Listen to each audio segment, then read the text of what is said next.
So in today's class we will study about excretion. Excretion in animals. Definitely we are dealing with human beings. All the life processes we have dealt with human beings.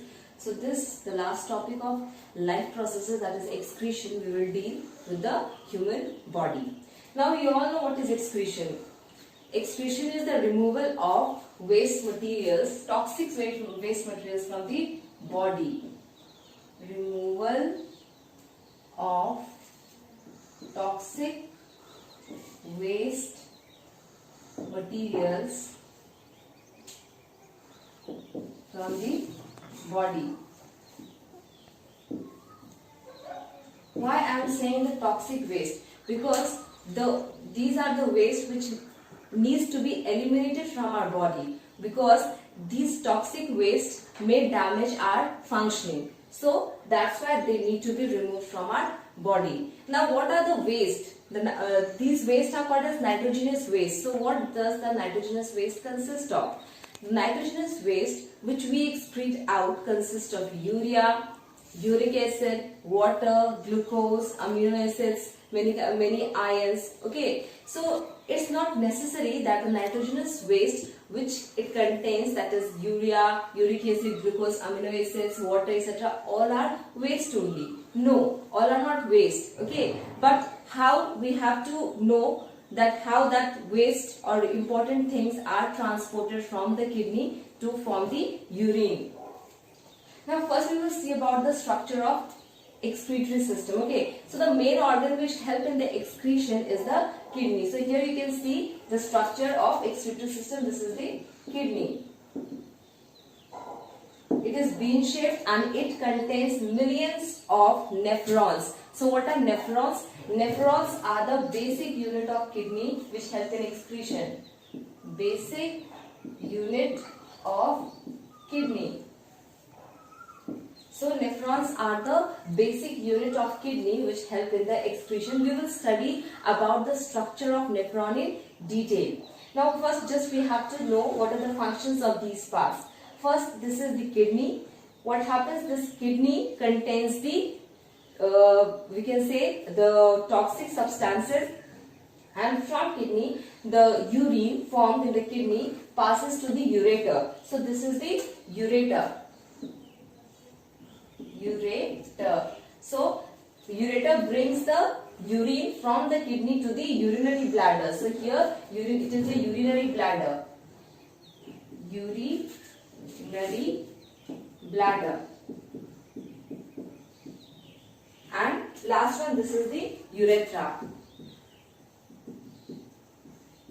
So what is the function of kidney? As I said, kidney forms the urine, the waste material. Then from the kidney, the waste material is transferred to the urinary bladder. So what is that link through which it is transferred? That is the ureter. It acts like a pipe to transfer the waste to the urinary bladder. Now what is the function of urinary bladder? Urinary bladder stores the urine. Okay, urinary bladder stores the urine, and when there is an urge to urinate, so through urethra that urine passes out. Now let me make it clear that urine is the liquid which comes out from the body. Okay, so liquid waste is urine and the solid waste is given by the large intestine, as we have studied in the digestive system. So two types of waste are there. Don't confuse. The feces which are given out by the anus, that comes from the large intestine, and the urine which is in the form of liquid, that comes from the kidney. Okay, that is the waste which comes from the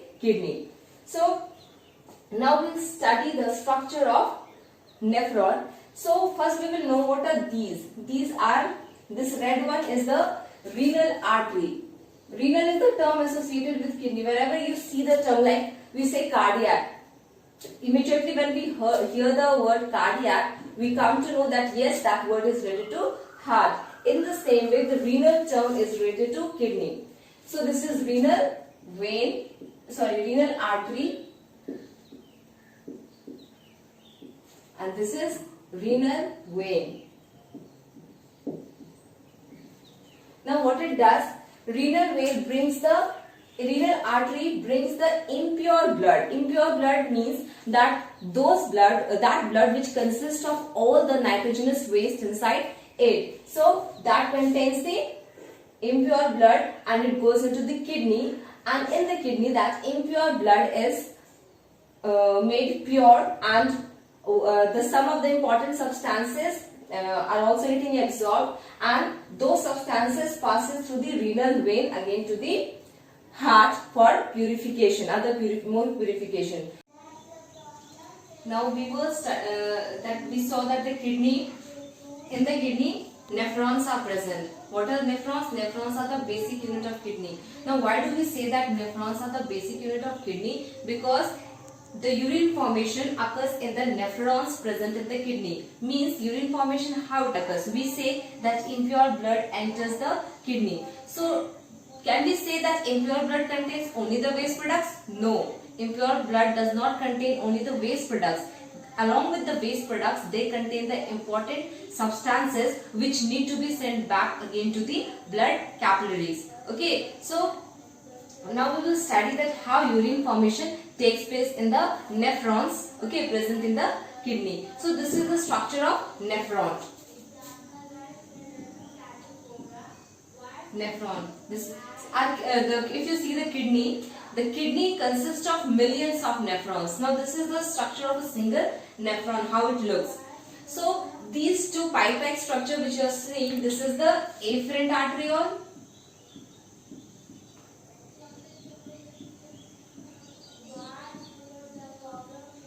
and this is the efferent arteriole.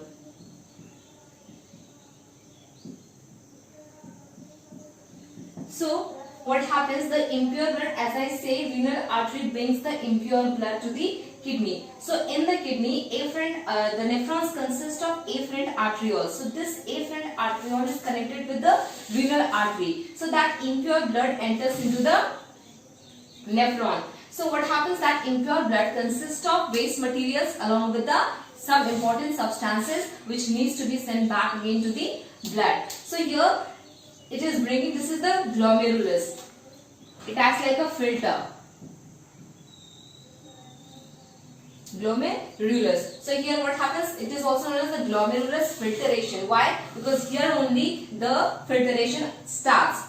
And what happens after the filtration here, when the some substances moves here, okay, important substances along with the waste, the rest which remain here goes to the efferent arteriole. So what are the things remaining? Impure blood comes here. Now that impure blood consists of amino acids, glucose, we can say, water, salts, etc. Okay, so what happens when the impure blood comes here? It acts like a filter. This glomerulus acts like a filter. Here filtration occurs. So the big molecules like RBCs, proteins, they do not pass here. So what happens, the other substances pass here and the rest, pure blood, goes to the efferent arteriole, and this efferent arteriole is connected with the renal vein. So renal vein goes into the venous circulation.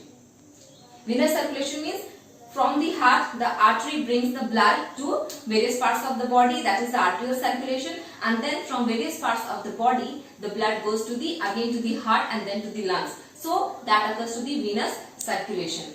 Now if we move ahead, after the glomerulus filtrate, the initial filtrate is formed here in the Bowman's capsule. This is the Bowman's capsule.